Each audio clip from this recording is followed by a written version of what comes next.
mula nung nag-lockdown, di na nakauwi. Nagtiinte. Nagtiinte na. Dating ano yun eh. Nakilala namin yan, daming pera. Eh, bakasyonista eh, Australiano eh. Nag-lockdown, napunta ng lockdown, di na nakauwi sa bansa nila.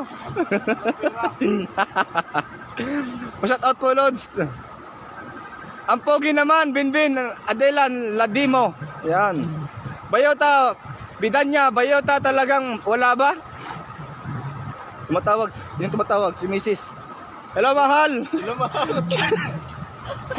Nakalive ako eh. Ay, yung kasama ko, ako yung announcer niya.